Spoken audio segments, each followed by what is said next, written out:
Hello everyone, good afternoon, and thank you so much for joining us. My name is Megan Shaw. I am your guest host today while Derek is away on holidays. We wish him that he has so much fun, but we know today we're going to have a lot of fun too. We're going to kick things off today with Chef David Godso. Thank you so much for being with us. Thank you, Megan. Pleasure. We have an amazing meal here. Yep. But we have a lot to talk about today. Yes, we do, yeah. So I wanted to continue a bit of a series that I was doing with Derek with some discussions about diabetes. So today I was going to talk a little bit about gestational diabetes. I got a lot of people close to me right now that are either pregnant or have just recently had one, so I figured it would be a good topic to discuss to continue this discussion we've been having about raising some awareness about diabetes. Yeah, and we've brought in some things that are really healthy, and I know you've already talked about cashew cheese as example. So are we eliminating dairy today? Yes, we are. So the dish that we're going to be preparing in the next segment is going to be completely vegan. Okay. It's one of our most popular dishes at one of our restaurants, the Clarendon.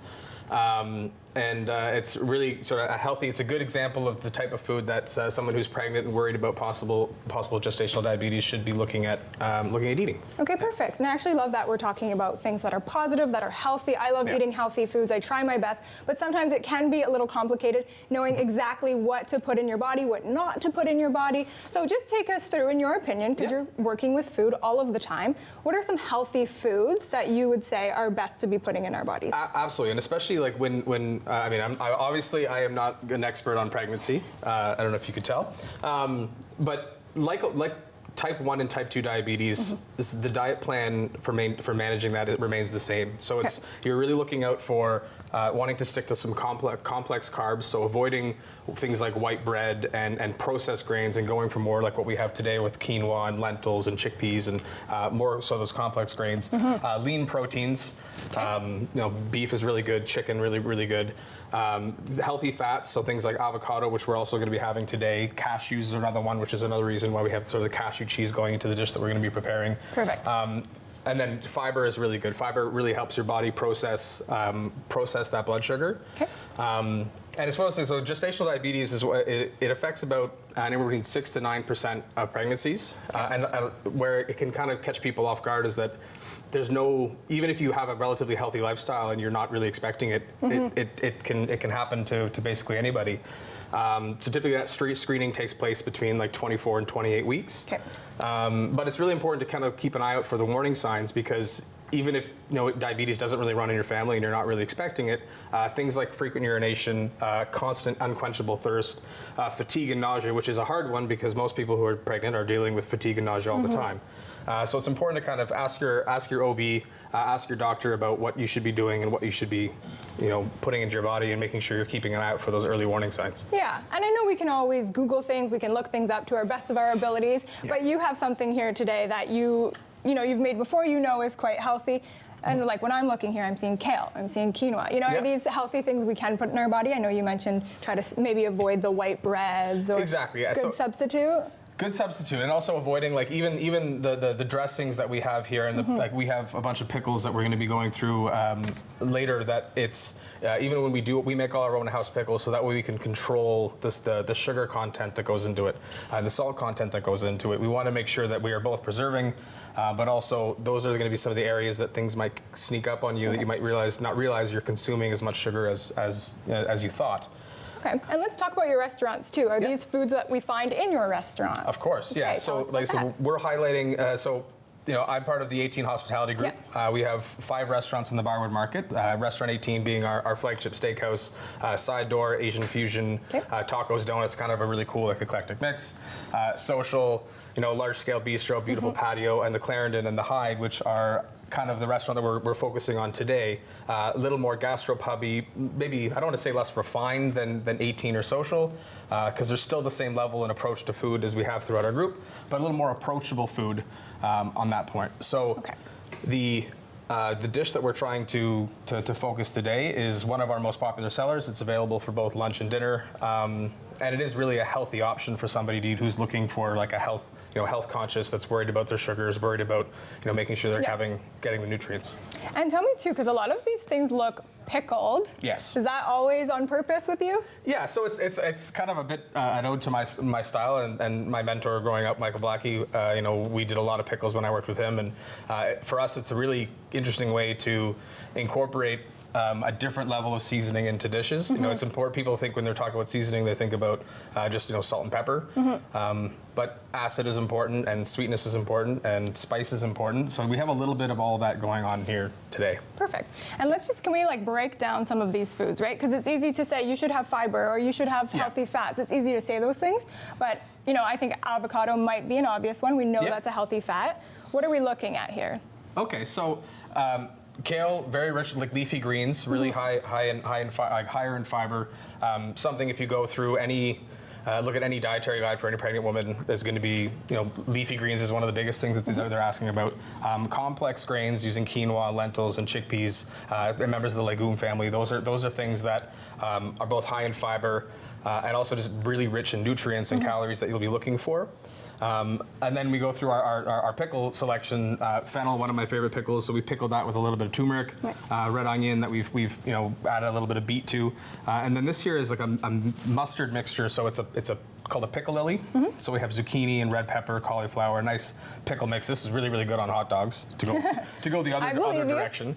And then a couple of tender shoots. The tender shoots are really nice because they provide really concentrated nutritional value compared to some of the more mature. So I have both cilantro and pea shoots there as well. Perfect. And is this? These are some garnouche. This is some flowers. Some beautiful. It's a beautiful time of year, so we have a lovely lady named Karine that drops off flowers to all our restaurants. So she's she's got a big greenhouse out.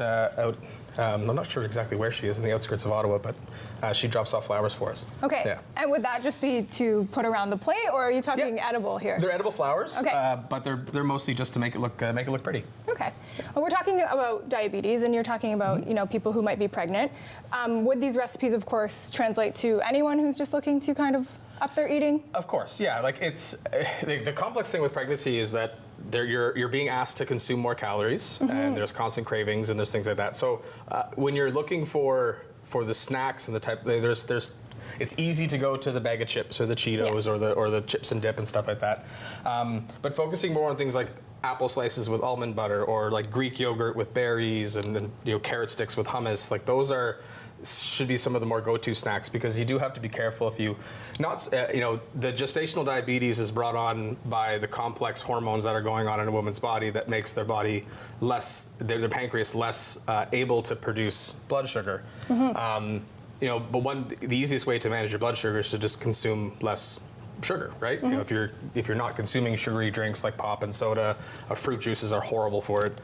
I was actually surprised. We were at Costco the other day with my wife, and there was Krispy Kreme donuts, which I bought them. I was surprised. The Krispy Kreme donut only had 10 grams of sugar, but we looked at the package of chocolate milk, and one glass of chocolate milk had 30 grams of sugar. So you kind of you got to keep a close eye out of what you're eating and where you might be finding that sugar. Yeah, I completely understand. And I also know, too, when you're looking at things like smoothies, but there's healthy sugars and there's not healthy sugars as well. I think we're getting ready here for a quick break, so we will come back. And when we do come back, we are going to get to that cooking. Sweet.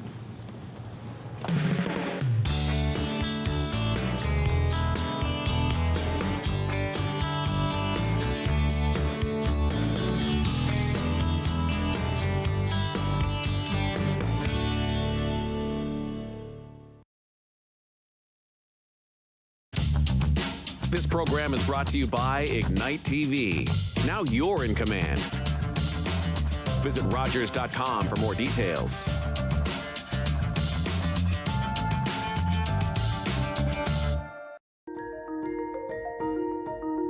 The Order of Ottawa celebrates outstanding citizens. Recipients come from diverse backgrounds. They make exceptional contributions in many areas of city life. They are advocates for minorities.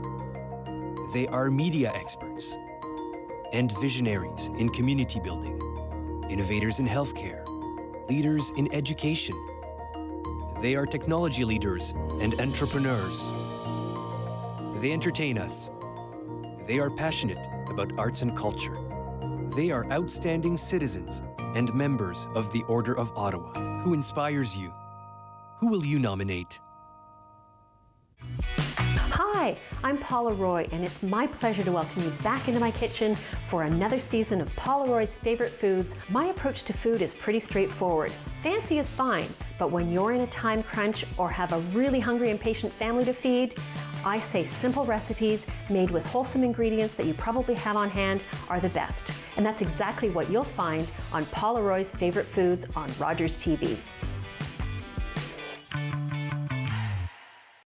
You're watching an interesting local show on Rogers TV and you want to know more. That's when you head to rogerstv.com. Our website provides more information about our programs, our hosts, our schedule, and about how you too can get involved with Rogers TV. Visit us online at rogerstv.com.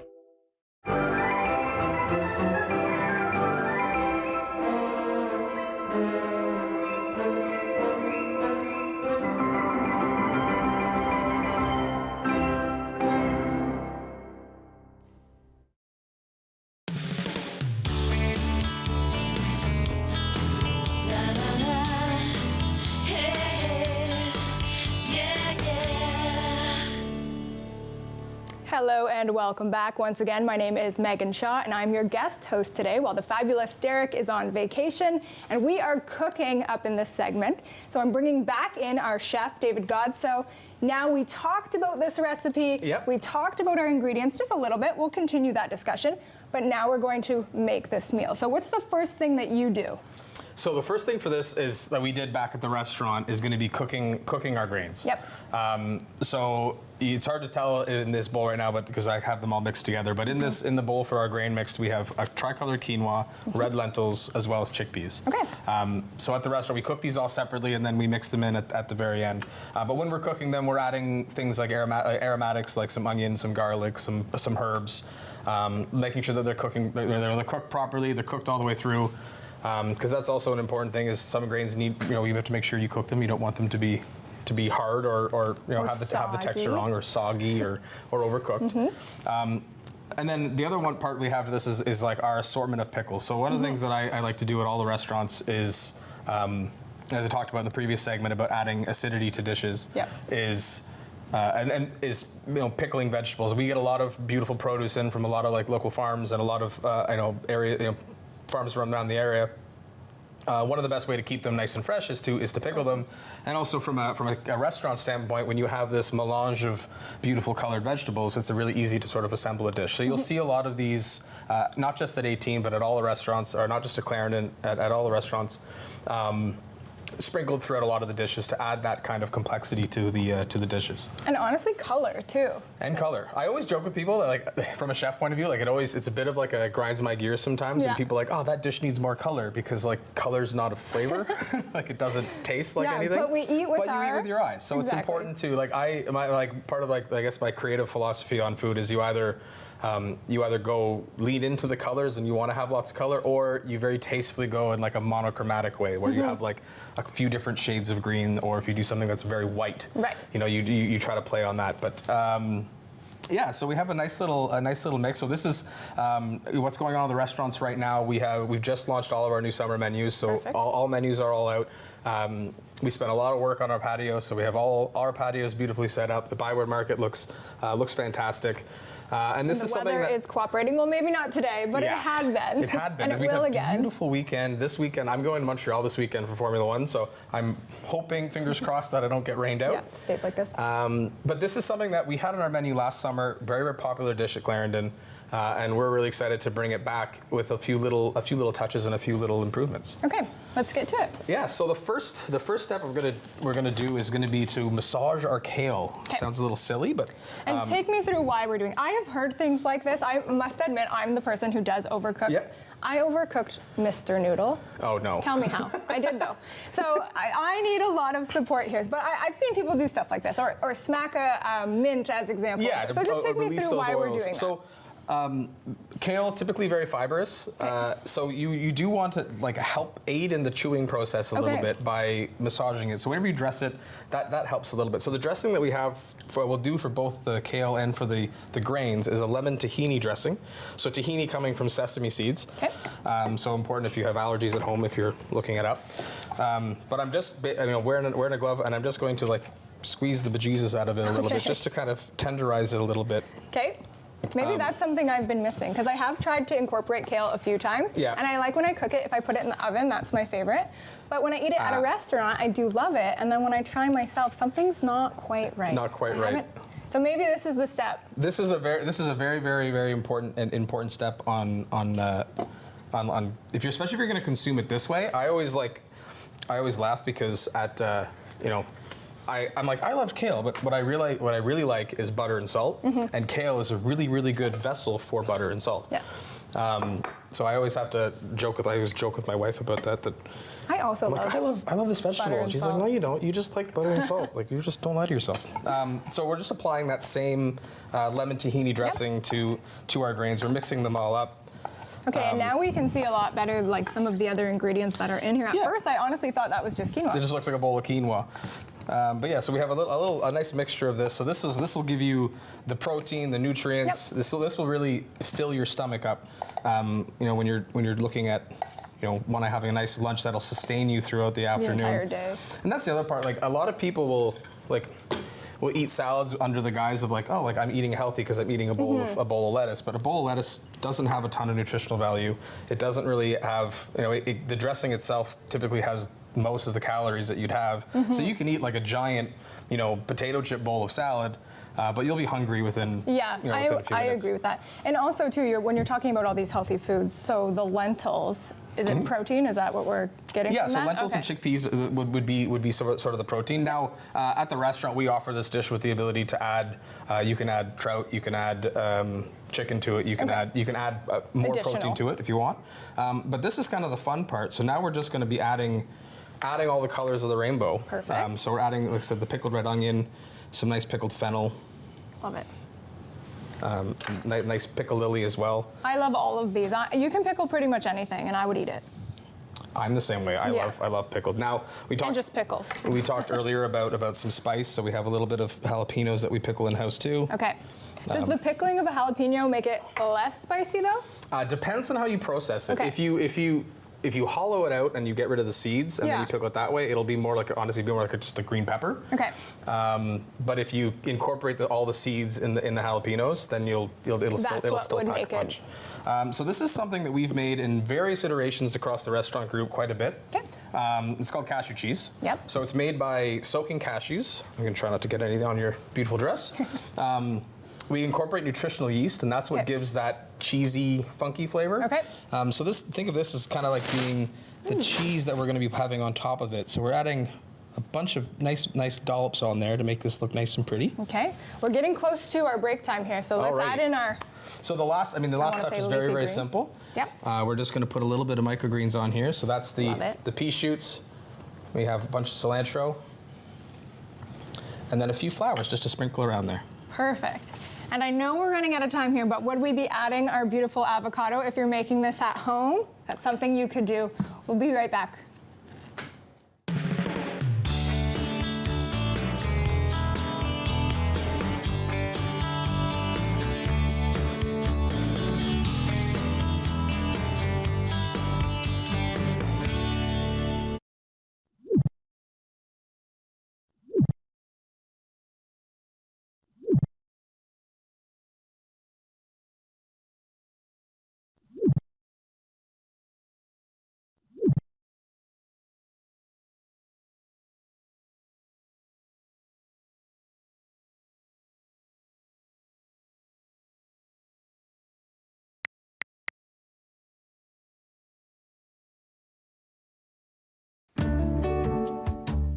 For community news and events, I'm Dave Hilson.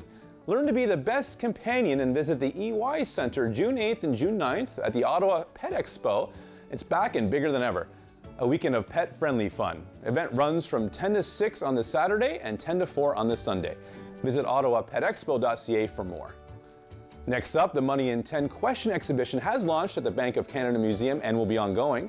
So grab the kids and head down to 30 Bank Street where you can learn some financial ABCs the fun way. Lastly, join Karen Friday, June 7th for a Home Alone course for all youth grade 4 and above. She'll cover many topics including fire safety, basic first aid, internet safety, and calling 911. Starts at 9 a.m. at the Nepean School of Music at 900 Greenbank, and no, Macaulay Culkin will not be there. For these and other events, or to post your own, please visit the billboard at rogerstv.com. I wish everyone a safe and wonderful weekend.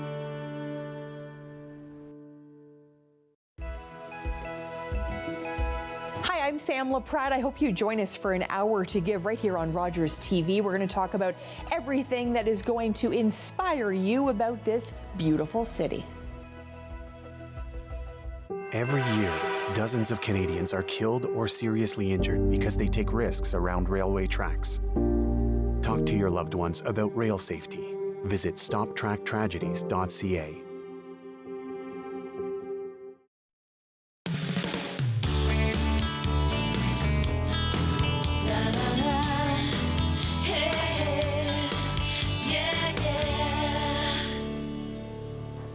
Welcome back. We are going from cooking to drawing, and we're going to be bringing in our next guest, who's going to teach us all about the basics. We're going to start to get creative as well. We have here David Kern with the Ottawa School of Art. Thank you so much for being with us. It's just great to be here again, Megan. Perfect.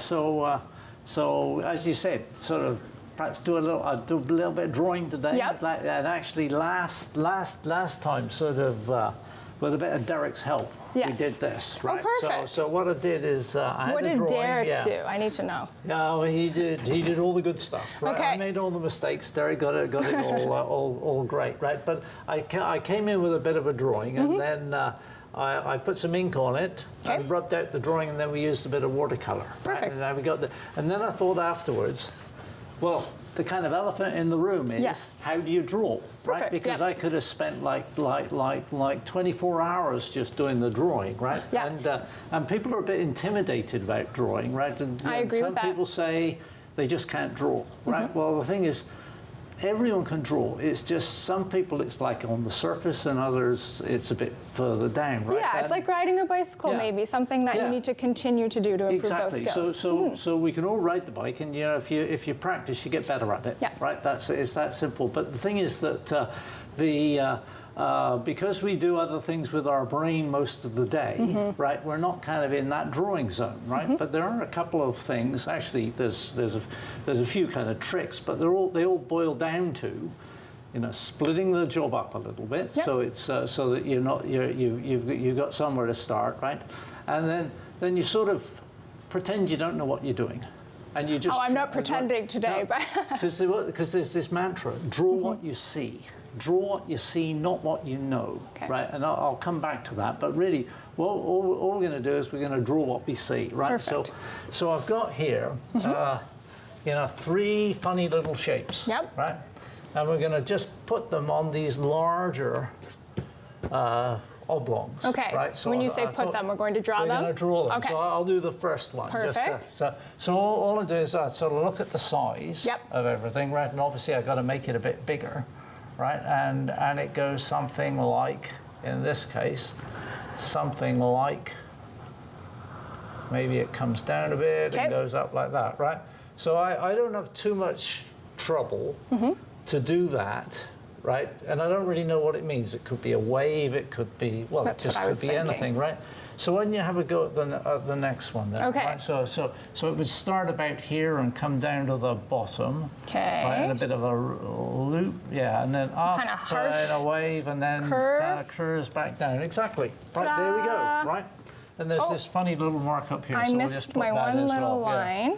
No, that's great. That's great. So we're just taking something and we're just doing it again, right? And we find we can do that. Why don't we do the last one together, right? So there's a kind of mark comes up here, not to halfway, right? And then this one sort of comes back there, and perhaps you just finish it with one that goes kind of down to the bottom. I already find it so interesting that you say, you kind of draw what you that one goes see. Yeah. Because I was always thinking you feel art. Yeah. But this is such an interesting way to think of it, Get your skills up. Yeah. But you sort of feel it once you start. Yes. Right. That's another thing that I'm big on, right? Sort of in our life we think and then we do things.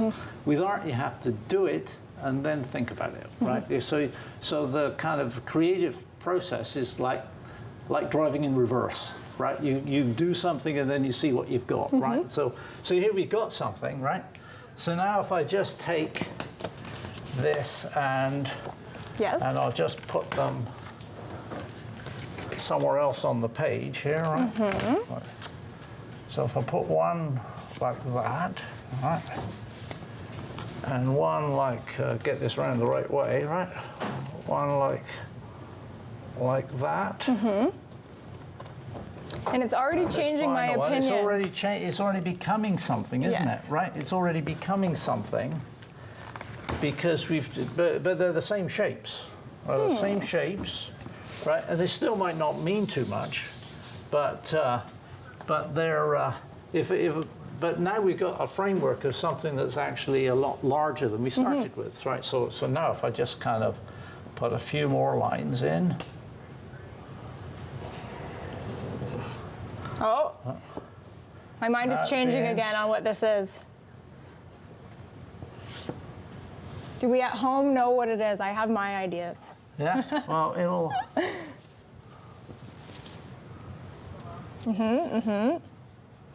So when you had first kind of tilted, I thought we were going something to do with a mountain. Yeah. Clearly now I see we have a friend. Nice. And for you, this is kind of natural. Take us through just how you know where you're going. Yeah. So, well, I mean, I now I know it is something. But if I'd started it like it's a kind of happy-looking heron, right? It's actually I'll show it's actually a drawing that my partner did. Yep. Here it is. That's oh, wow. Howard the heron.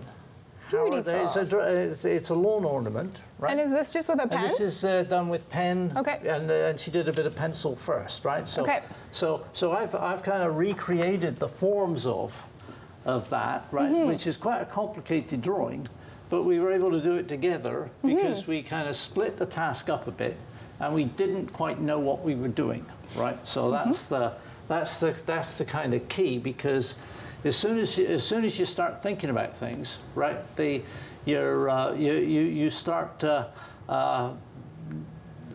activating part of your brain that doesn't like to draw, right? And the thing is that in our life, we do that all the time, right? We're running for the bus, getting to the place on time, busy. We're checking our social media, we're talking to our family.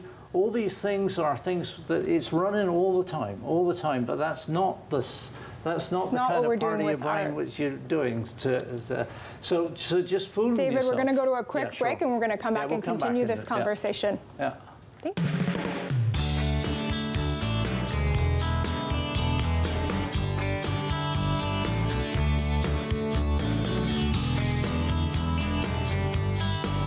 Was that 4 or 5?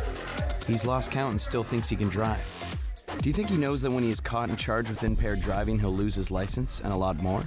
If he gets in his car, he'll face costs exceeding $20,000. Does he realize he could have a criminal record for his choice to drive? And it could be much worse if he crashes. Wonder what he'll be thinking tomorrow. Have a hold on one at 15. Visit ArriveAlive.org to find out more. Arrive Alive. Drive sober.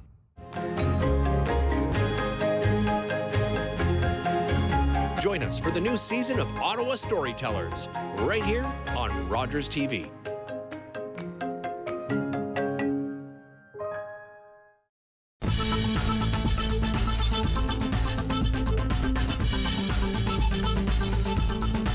Watch Podium exclusively on Rogers TV.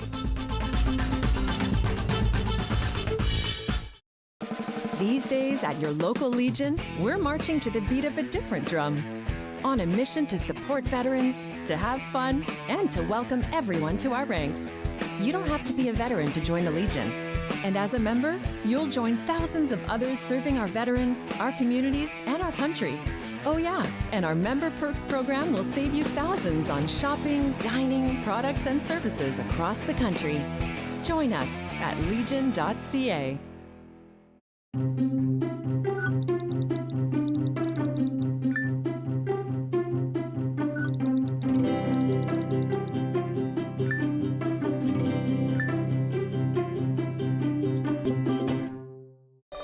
I'm Sam LaPrade. I hope you join us for our next Ottawa Business Matters. Roger Greenberg's going to join us. You know him from Minto, you know him from OSEG, and he's also involved in the Ottawa Hospital development. Join us then.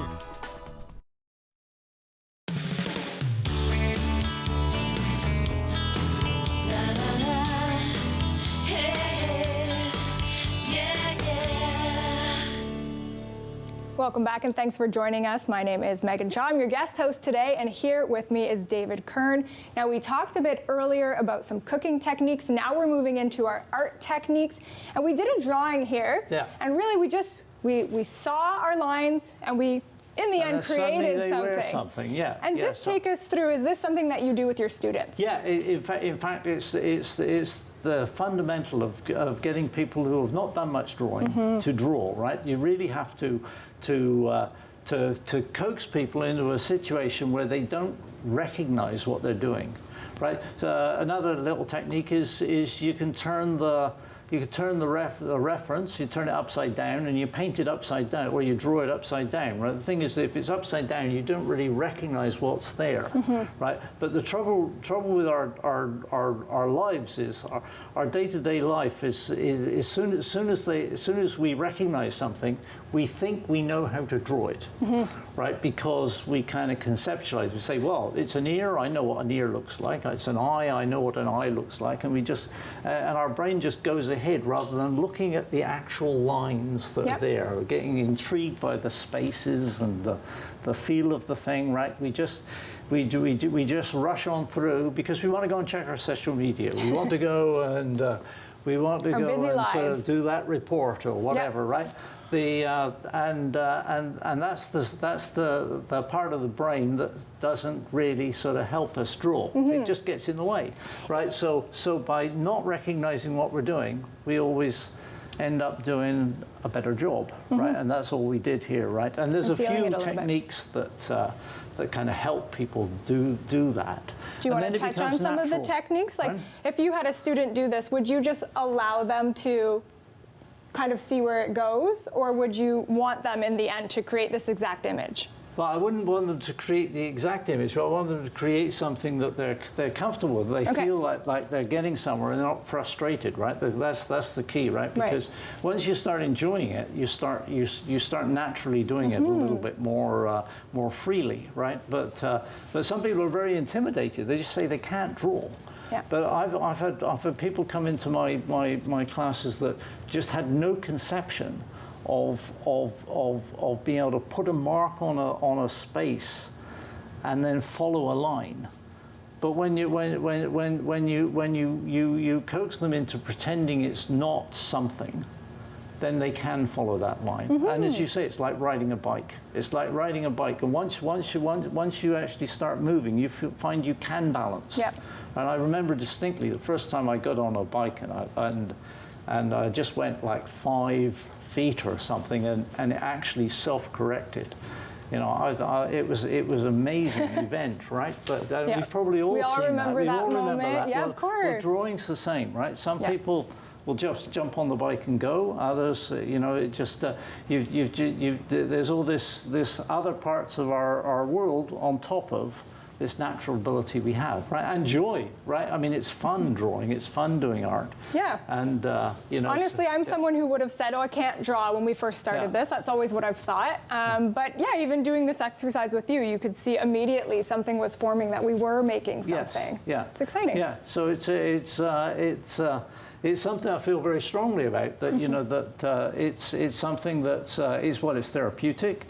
It exercises different ways of thinking, and I think it makes us better people, right? I think we're wholer and calmer and more attuned to our world when we can kind of create things in a way that's enjoyable, and we feel that there's a surprise there. Because the reason I do art is I'm surprised. Like things appear and I think, how did that happen?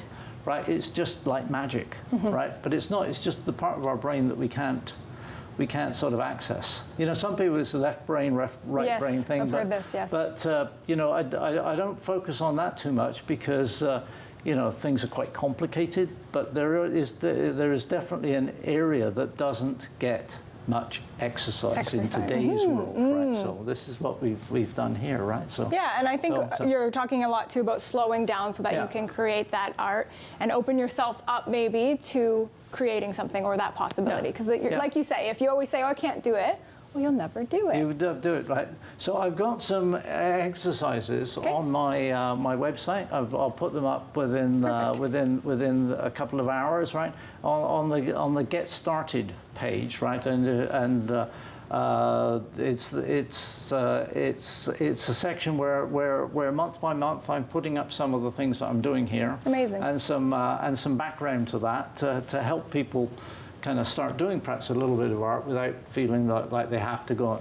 I mean, it's great to do a course. Please come and do our courses. That's great. But you know, if you could do it at the kitchen table. Yeah, in the comfort of your home. Exactly so. We have about 2 minutes left. If you want to tell us, you mentioned that you have some events coming up. Yeah. So there's some events at the Ottawa School of Art. They're coming up quickly. Is the 145th birthday party, which is a week Friday, and that's all on the Ottawa School of Art's website, and here it is on the screen. June 14th. And in addition to that, we've got some great shows at the school. There's the diploma. Actually, before I get there, there's courses running all over the summer for children's and teens camps and adults. There is all the registrations open. Just go to the website and everything's and still great lots there. Of space. Yeah, there's still space. The kids' classes, you know, they're probably filling up very quickly. There's also a couple of shows that are just great. There's the graduate show for the diploma students. That's coming up at the end of the month, and indeed there's a show of works on paper in the Byward Market in the Byward Market building itself, all at the upstairs. It's full of art, both sides. Perfect. And if you there's want something more probably popping up information on the screen about that. We're running to break right now, David, but artottawa.ca, that's where they can find more information if they're looking. I have 2 workshops. Yep. I have workshops. It'll be on the website as well. They're on my website.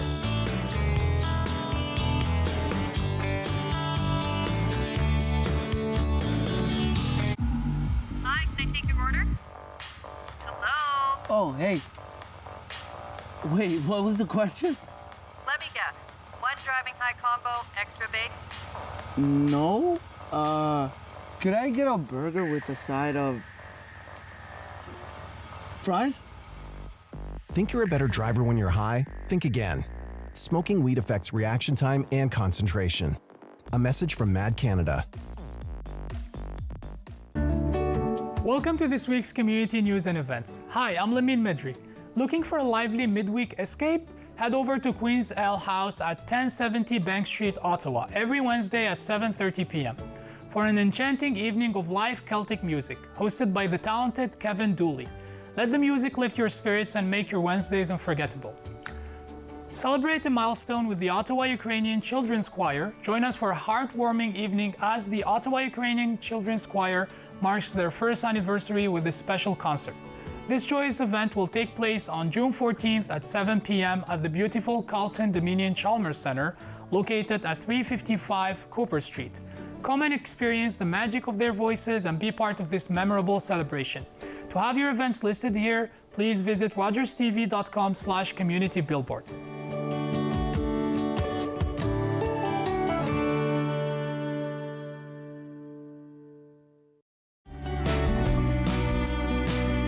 Join us for Season 4 of Simply Cooking by Chef, Sunday nights at 8 o'clock, right here on Rogers TV.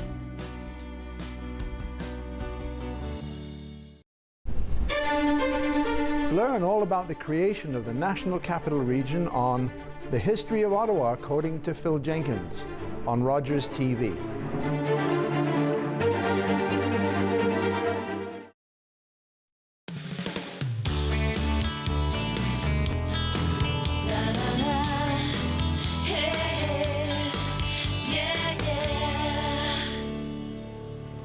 Welcome back. We have another amazing guest on our show right now. We have Ashley McIsaac Butler joining us, and we're going to change it up. So we got creative with our art, we had some wonderful food, and now we're going to be talking about intuition. So Ashley, thank you so much for joining us today. My pleasure. Now I know we have something to try here, but first just a quick introduction about your company and what it is that you do. Yeah, so my company is Seorsa Essentials.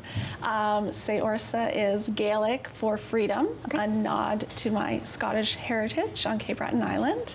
And I am the creator of the Savvy Sovereign Woman method, intuitive guide, published author, and speaker. And so essentially what I do is I help high-achieving women and entrepreneurs tap into their intuition, what I call their superpower, and really use that to help guide them into their everyday lives. Okay, so do you find with women who are maybe entrepreneurs or who are high-achieving, is it that they need to connect to a different part of them, or what would you say that you help them most with?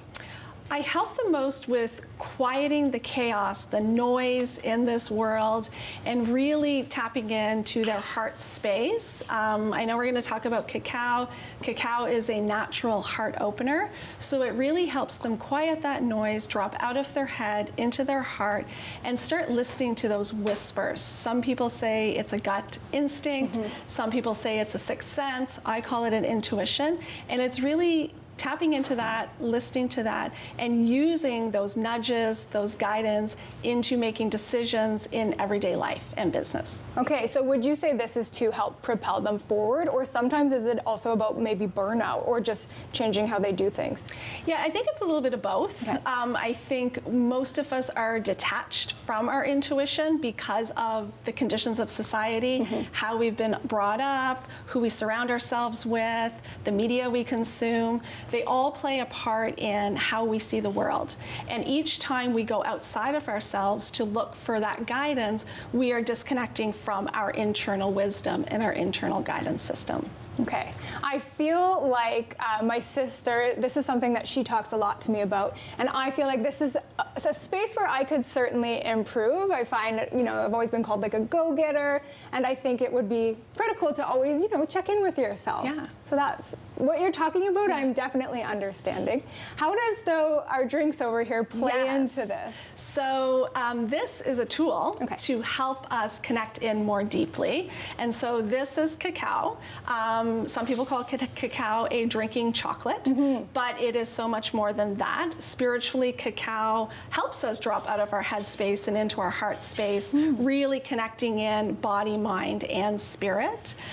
You can use cacao in a daily meditation, ritual, setting an intention on what you would want to bring into yourself, consuming it, journaling with it, being in nature with it, sharing it with a friend, or sharing it with like-minded people in gatherings and ceremonies, which I facilitate. Perfect. And if a viewer is at home and thinking, okay, where would I get something like that? Or how do I go about it? Is there a certain way you make it? Or does it matter? It definitely matters. Okay. It really matters how the cacao is sourced. The cacao that I use in ceremonies and gatherings is ethically sourced from small-scale farms in Peru, and so it's really minimally processed. And so cacao goes back to thousands and thousands of years ago, where South America, that's where scientists say it was first brought in. The Mayans used it in ritual and healing ceremonies, so it is very ancient. And we really want to make sure that it's ethically sourced, it's minimally processed, and that it is, really authentic. Okay. And is it okay to do it? You said you can do it by yourself, or you can do it with a group. Is it better one way or the other, or in your opinion? It all depends on how cacao calls to you. Okay. You can use it within your own daily practice, or like I said, you can use it in community with others as well. Okay. What would you say are some other helpful ways? You're talking about the connection you get from the cacao. Are there other things that you recommend? Yeah, I mean, the cacao is a great tool, and really just doing it however it calls to you.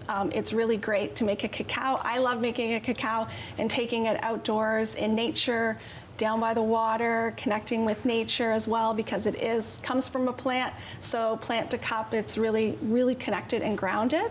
So it'll help you ground more. It'll help you get out of your head. It'll help you bring more clarity to any sort of chaos or overwhelm that you might be experiencing it. So just sitting with it, sipping it, having that intention just to bring whatever it is you'd like to bring in, and just be open and curious. And what are some other ways or some other practices that you also discuss when you're working with someone? What are some of the things that you would be doing together?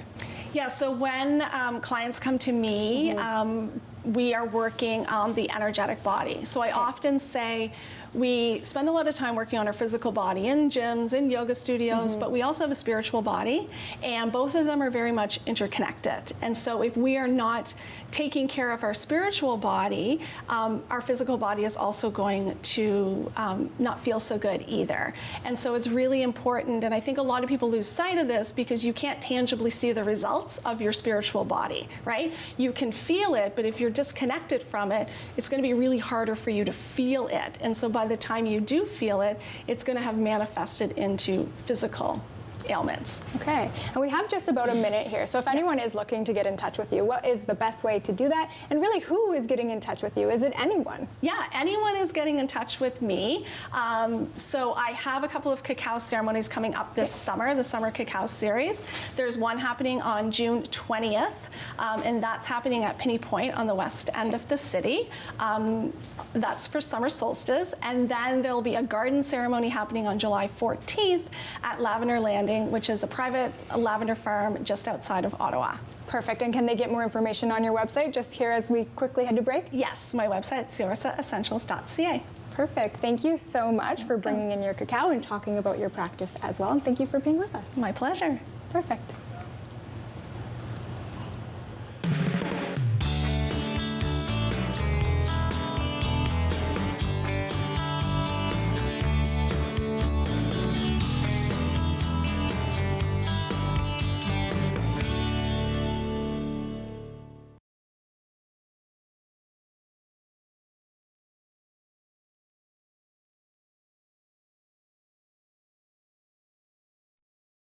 For 25 years, you've been helping to make our roads safer by doing the right thing.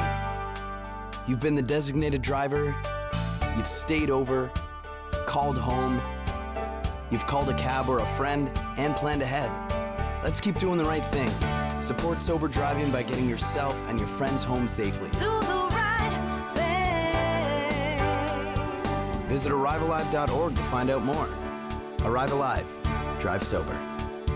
You're watching an interesting local show on Rogers TV and you want to know more. That's when you head to rogerstv.com. Our website provides more information about our programs, our hosts, our schedule, and about how you too can get involved with Rogers TV. Visit us online at rogerstv.com.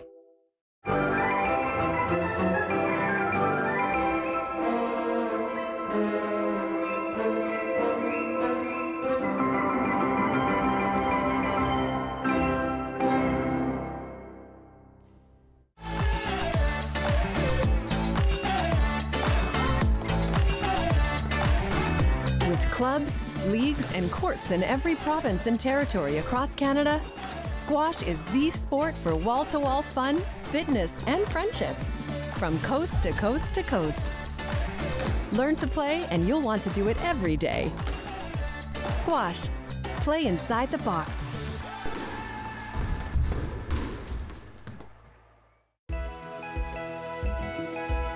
I'm Sam LaPratte. I hope you join us for an hour to give right here on Rogers TV. We're going to talk about everything that is going to inspire you about this beautiful city. Every year, dozens of Canadians are killed or seriously injured because they take risks around railway tracks. Talk to your loved ones about rail safety. Visit stoptracktragedies.ca.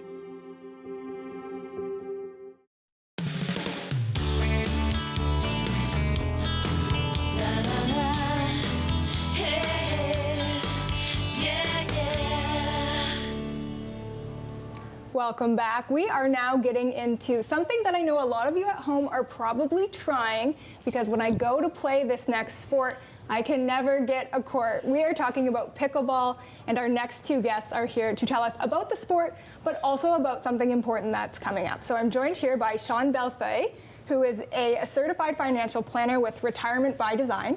And I'm also here with Phil Scher, who's a board member of Big Brothers Big Sisters of Ottawa. Thank you both so much for being here. Thanks for having us. Thank you. You have something right next to you. Let's just start. We're talking about pickleball. Tell me a little bit about why you're here.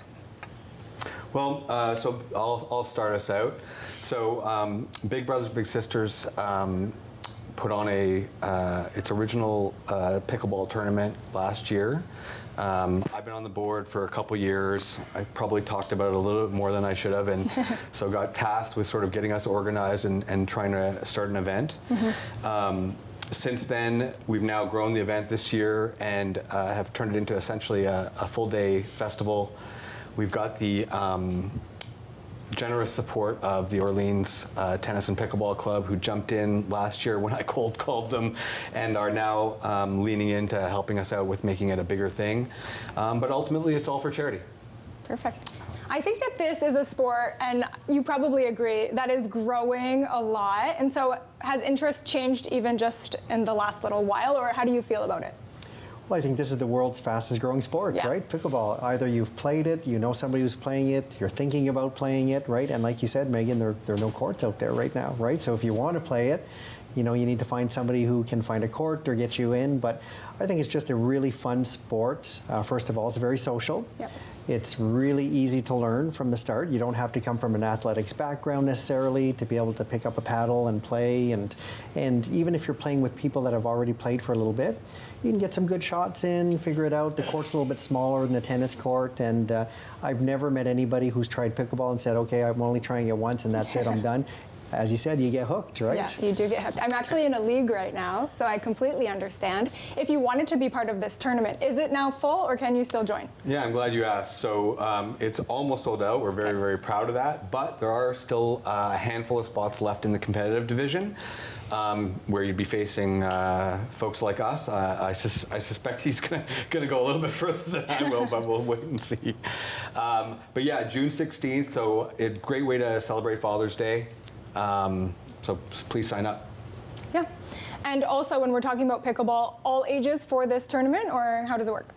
Absolutely. It's age and gender neutral. It is more about ranking. So if you're competitive, you should be signing up for the morning, which is our competitive tournament, and the afternoon is recreational. Okay. Is this something at Big Brothers Big Sisters that is pickleball also becoming a thing, do you know? Are more people getting involved? So I won't deny that there's a few other board members who play and who have become quite competitive. I assume we'll see them on the 16th as well. Okay. And how do you expect to do? You hinted over here that you might have more success. Is there a difference in skill level happening? Well, just based on our conversation over the last half hour, he knows way more about it than I do, and I actually know a fair bit. And plays 5 times a week. And wow. So just by sheer practice, yes, I suspect he will be better than I am. Yes. If there's someone at home and maybe they haven't played yet and they're thinking about it, what would you tell them about pickleball? I would say get out there and try it, right? I think where people struggle the most is, well, what if I'm no good? Well, we've all started playing pickleball at the same point where we were no good. We got there, we picked up a paddle, didn't know the rules. You know, the rules seem kind of funny after a while, but really they aren't. You figure it out after a while, and that's not what's important. It's getting exercise, meeting people, and pickleball is very inclusive. You'll get people from, any age group. People are super gracious. Yeah. Like in the 2.5 years I've been playing, people are always willing to give you pointers. People who are better than you tone down their game automatically as they're playing with you. They're not trying to prove a point or anything. They'd rather that you pick up the sport. So it's just very gracious in that way. You feel part of the community instantly, very welcoming. And I think one thing we skipped a little is if there's someone at home who's like, what the heck is pickleball? So how would you describe that? I'll put it over here. Sure. Pickleball is a mix between, let's say, badminton courts, ping pong, tennis, a bunch of different racket sports put together. And the history of pickleball, actually, it's been around for a very long time. I think 1965 is actually when it started, with a bunch of people that just got kicked out of the house by their wives, say, go take care of the kids, and they invented a sport to play, and it took off probably really, became really popular during the pandemic. It was one of those social distancing sports that we could play, be outside, start meeting people with a little bit of distance. It's really just taken off from there. So it's played with a pickleball, wiffle ball, with a paddle, not a racket. That's when you know when you're a newbie, when you say I'm going and I'm playing pickleball with my racket. No, it is a paddle. And it's fun. Like Phil said, I think everybody who started were pulled by somebody to kind of bring them in and say, just come play, and you just get so addicted from there. Yeah, I know when I started, serving was so difficult, and then, I would say 5 matches in, and then quickly it becomes almost second nature. Well, I would also say, to the extent anybody worries that, perhaps you're not athletic enough or whatever, if you drive by a pickleball court, you will see a bunch of 60 to 80-year-old people who are doing just fine and probably beating me.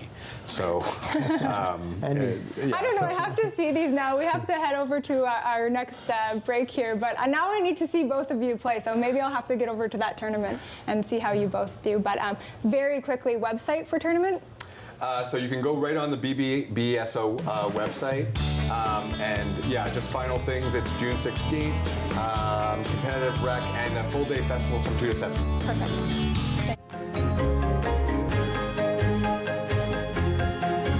Join us for the new season of Ottawa Storytellers, right here on Rogers TV.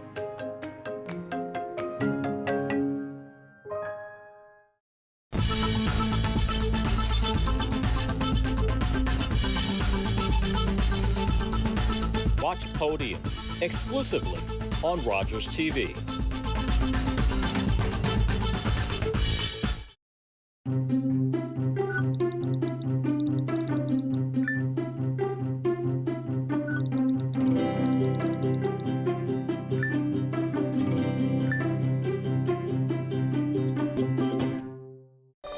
I'm Sam LaPrade. I hope you join us for our next Ottawa Business Matters.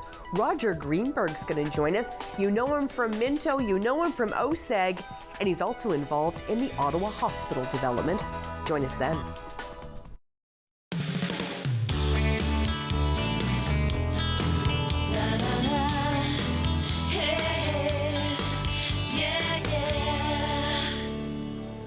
Welcome back, and thank you so much for joining us today. Once again, my name is Megan Shaw. I was your guest host for the day. I do have a background in broadcast journalism, and now over at Syntax Strategic, I do media relations. So this has kind of felt like coming home for me and being back in the studio, so it's been really, really amazing. So thank you so much for having me while Derek is away on vacation, and we hope he's having so much fun. We know that he's going to have so much fun. You have some more exciting guest hosts who are coming up, so make sure that you continue to tune in. And I want to thank all of our guests, from our chef to our artists to our pickleball players, talking about intuition and so much more today. Thank you to all of them for joining us and sharing their wisdom with us. And thank all of you for being here with us today. Have a great afternoon, everyone.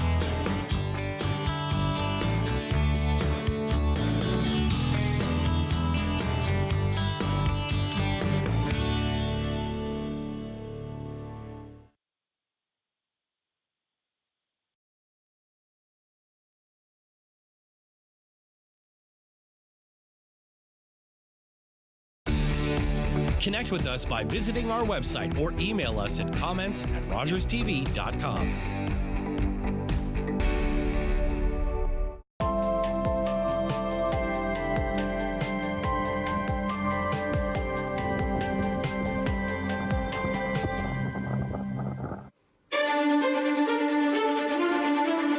Ottawa, it's the national capital of Canada. But how much do you know about the city's history? This is Phil Jenkins. Join me as I take you on a journey through Bytown's beginnings, Ottawa's crowning as capital, amalgamation, and its becoming a city of 1 million citizens. Watch The History of Ottawa, according to Phil Jenkins, exclusively on Rogers TV.